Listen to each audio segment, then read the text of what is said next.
Hello दोस्तों, हम लोग आज अपनी कक्षा 9 की गणित का पहला अध्याय जिसका नाम है संख्या पद्धति उसकी शुरुआत करने जा रहे हैं। जो भी सीबीएसई बोर्ड के बच्चे हैं और जो हिंदी मीडियम में पढ़ रहे हैं या फिर जो यूपी बोर्ड के बच्चे हैं और हिंदी मीडियम में पढ़ रहे हैं, तो अब सारी जगह पर 9th क्लास से एनसीईआरटी बुक्स चल रही हैं, तो ये सारे लोगों के लिए बहुत ही इंपॉर्टेंट चैप्टर है संख्या पद्धति। संख्या पद्धति में अगला चैप्टर जो आता है 10th क्लास में, जो पहला चैप्टर है 10th क्लास का, वो इसी का एक कंटिन्यूएशन में है, इसी की निरंतरता में है। और उस चैप्टर को आप बहुत अच्छे से तब समझ पाएंगे जो आपने ये चैप्टर अच्छे से पढ़ा होगा।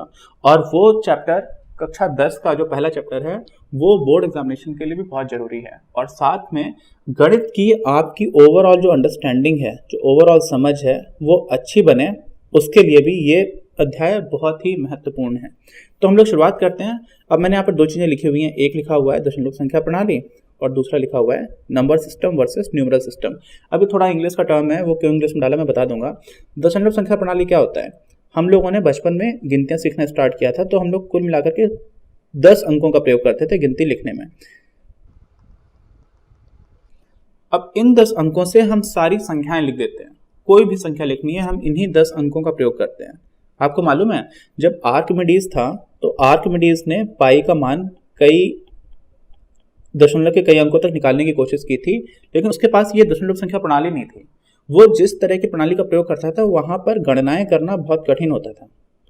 ठीक है, गणनाएं बहुत कठिन थी।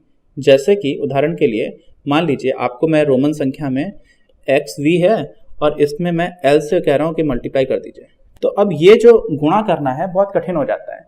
रोमन संख्याओं में गुणा और भाग करना बहुत कठिन होता है। लेकिन अगर आपको मैं बोलता हूं कि 15 में आप 50 से गुणा कर दीजिए तो बहुत ही आसान हो जाता है, आप तुरंत यहाँ पर लिख देंगे। ठीक है, तो ये जो भी सिस्टम है ये बहुत दिनों बाद हम लोगों ने इसको यूज करना स्टार्ट किया। कई समय तक रोमन जो एम्पायर था ना, रोमन साम्राज्य बहुत पावरफुल हुआ करता था। तो जो रोमन साम्राज्य था वो इतना पावरफुल था, उसके बाद भी उनका जो मैथ्स का सिस्टम था, अंकों को लिखने का, संख्याओं को काउंट करने का, संख्याओं को गिनने का, वो अच्छा नहीं था। और उनकी अपनी राजनीतिक और राजकीय शक्ति की वजह से बहुत सारे लोगों के ऊपर उन्होंने अपने सिस्टम को थोप दिया और उनके सिस्टम की बहुत सारी खामियां थी और इस वजह से उनका सिस्टम जो है वो आज प्रयोग में नहीं आता है। हम लोग का ये जो सिस्टम है इसको बोला जाता है हिंदू अरेबिक या हिंदू अरबी हिंदी में संख्या प्रणाली। ठीक है, इस प्रणाली ने पूरी दुनिया में बहुत आसान कर दिए बहुत सारे मैथमेटिकल ऑपरेशंस। मैथमेटिकल ऑपरेशंस मतलब गणितीय संक्रियाएं। गणितीय संक्रियाएं क्या क्या होती हैं? जो सबसे मूलभूत गणितीय संक्रियाएं हैं उनमें आ जाता है जोड़ना, घटाना, गुणा करना, भाग करना, जो हमने बचपन में सीखा है।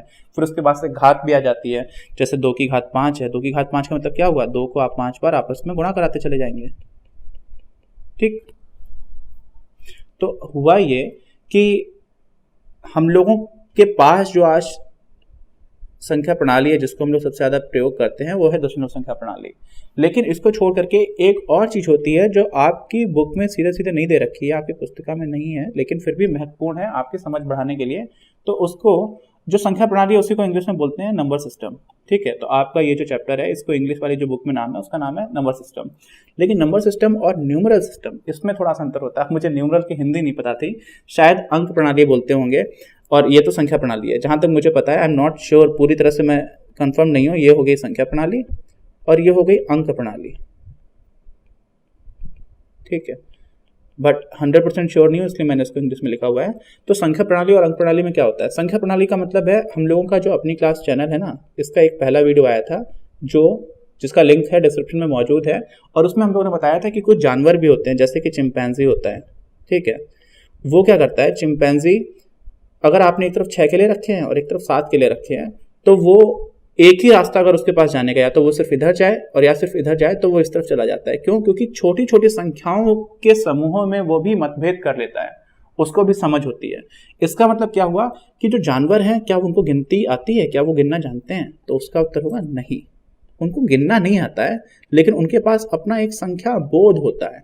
संख्या बोध का मतलब क्या हुआ कि आपने यहाँ पर एक बैठा हुआ है, एक मछली है, ठीक, कोई भी मछली है, अब मैं बनाऊंगा तो फिर आप लोग हंसेंगे इसलिए मैं बना नहीं रहा। ठीक है, मेरी ड्राइंग इतनी अच्छी नहीं है। एक मछली है, यहाँ पर उसके खाने के लिए कोई भी सामान रखा हुआ है, तो यहाँ पे मान लीजिए कि ऐसे ऐसे करके सामान रखा हुआ है इतना, और यहाँ पर जो सामान है वो ऐसे रखा हुआ है। ठीक है।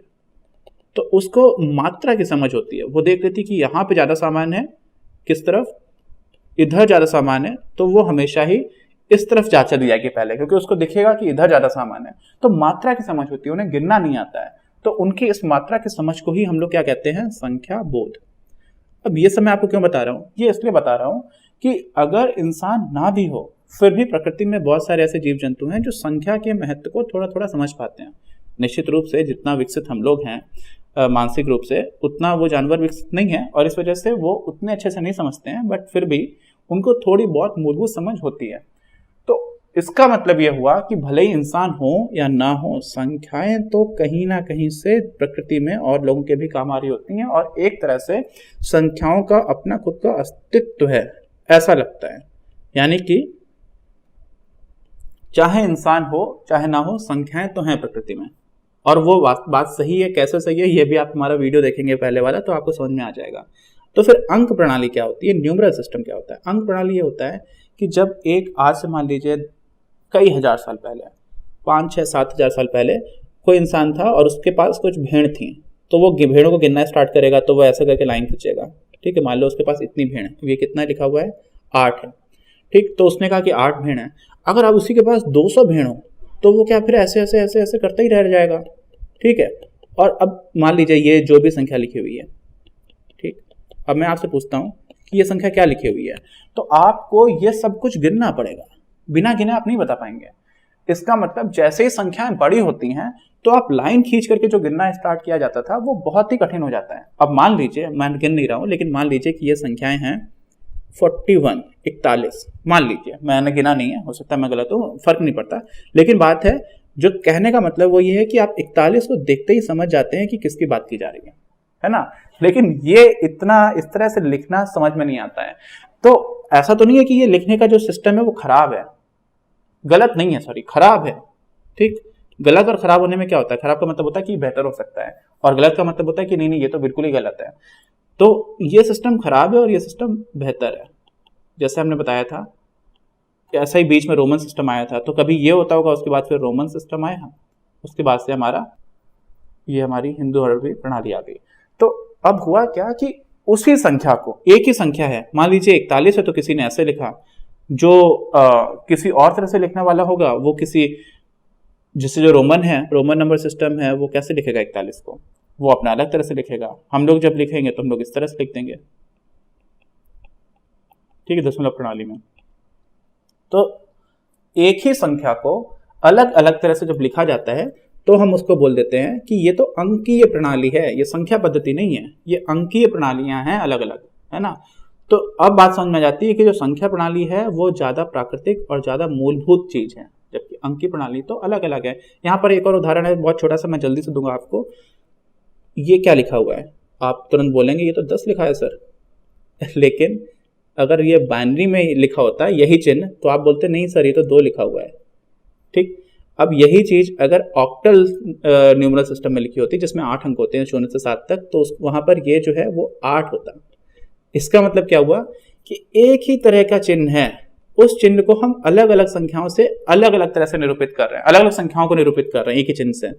तो ऐसा क्यों हो रहा है, क्योंकि ये अलग अलग तरह की अंक प्रणालियां हैं, अंक प्रणाली जो है वो अलग अलग है। ठीक, तो ये बात है। अब आपको बस मिला के समझना है कि हम यहाँ पर जो भी बात कर रहे हैं ना, वो हम दशमलव संख्या प्रणाली की बात कर रहे हैं। तो एक तो डेसिमल न्यूमरल सिस्टम की बात भी हो रही है, और साथ में संख्या प्रणाली की बात हो रही है। जो संख्याएं हैं वो ज्यादा मूलभूत स्तर की बात है। ठीक, तो ये एक तरह का आपकी बुक में डायरेक्टली नहीं दे रखा है, आपकी पुस्तक में नहीं है, लेकिन आपकी अंडरस्टैंडिंग के लिए महत्वपूर्ण था, इसलिए मैंने उसको बताया। अब चलते हैं आगे। आ जाता है कि प्राकृतिक संख्याएं क्या हैं और पूर्ण संख्याएं क्या हैं। बहुत ही आसान है, बहुत जल्दी कवर करेंगे। जब मैं बचपन में छोटा था तो मुझे बोला गया बेटा गिनती गिनो, तो मैंने 1 से गिनती मुझे गिनना सिखाया गया। ठीक, 4, 5, 6 ऐसे मैं लिखता चला गया। इन्हीं संख्याओं को बोल दिया गया प्राकृतिक संख्याएं, जिन संख्याओं को हमें गिनने के लिए सिखाया गया था। सबसे पहले हम लोगों ने गिनना सीखा था। संख्याओं का प्रयोग 3 तरह से किया जाता है मुख्य रूप से। एक तो होता है गिनना, दूसरा होता है मापन, और तीसरा होता है नामकरण। आप कहेंगे नामकरण कैसे होता है संख्याओं के नाम पर? आपका रोल नंबर क्या है? अभी आप जब 10वीं में जाएंगे तो आपको बोर्ड परीक्षा का भी रोल नंबर मिलेगा। रोल नंबर को हिंदी में क्या बोलते हैं? अनुक्रमांक। तो आपको एक अनुक्रमांक मिलेगा। तो अनुक्रमांक, आपको जो अनुक्रमांक है वो एक तरह से आपका नाम है उस समय पर, है ना। ऐसे ही मापन में क्या होता है? 2 किलोमीटर दूर जाना है तो दो क्या हो गई? संख्या हो गई। किलोमीटर क्या हो गई? इकाई हो गई। तो इकाई के साथ साथ आप संख्या का प्रयोग करते हैं मापन में। और गिनने में तो सीधा सीधा है कि मेरे पास 3 पेंसिल हैं। समझ गए आप? तो बात है कि सबसे पहले जो हमें संख्या का प्रयोग सिखाया गया था वो गिनने के रूप में सिखाया गया था। और जब हमने गिनना शुरू किया था तो हमने 1 से गिनना शुरू किया था। अब यहाँ पे ये समझने की जरूरत है आपको कि ये संख्याएं कितनी होंगी। मैंने तो 9 तक लिखी है। 9 के बाद आपने कोई बहुत बड़ी संख्या लिख दी, कुछ भी लिख दीजिए, आप अपना मोबाइल नंबर लिख दीजिए। अब क्या ये सबसे बड़ी संख्या है प्राकृतिक? तो इसमें आप एक और ऐड कर देंगे। एक और ऐड करने के लिए देखिए इसका अंतिम अंक जो है 5 है, आप इसी की जगह 6 कर दीजिए, बाकी पूरी संख्या लिख दीजिए। ये उससे बड़ी संख्या होगी। तो क्या ये सबसे बड़ी संख्या है? इससे भी एक बड़ी संख्या हो जाएगी। तो कोई भी जो संख्या आपको सबसे बड़ी लग रही होगी उसमें आप 1 जोड़ देंगे तो उससे भी बड़ी संख्या मिल जाएगी। इसका मतलब कि इस तरह की जो संख्याएं हैं उनका कोई अंत नहीं है और इसलिए ये कितनी है? अनंत हैं। और ये अनंत संख्याओं को भी जब 1, 2, 3 से हम स्टार्ट करके बोलते हैं तो इनको बोल देते हैं ये सारी प्राकृतिक संख्याएं। इनको एन से रिप्रेजेंट करते हैं, एन से इसको प्रदर्शित किया जाता है। एन का मतलब क्या होता है? Natural numbers. इंग्लिश में नेचुरल नंबर्स बोलते हैं इनको। और नेचुरल नंबर्स का ही जो एन है वो उठा लिया गया है एन के फॉर्म में, और उसको हम लोग हिंदी में बोलते हैं क्या? प्राकृतिक संख्याएं। ठीक। अब क्या हुआ? अब एक दूसरी तरह की संख्याओं का वर्गीकरण आया जिसमें हमें बोला गया डब्ल्यू। डब्ल्यू का मतलब क्यों? क्योंकि डब्ल्यू को इंग्लिश में डब्ल्यू से होता है होल नंबर्स, और होल का मतलब हिंदी में होता है पूर्ण, और हम लोग यहाँ पर बात कर रहे हैं पूर्ण संख्याओं की। ठीक।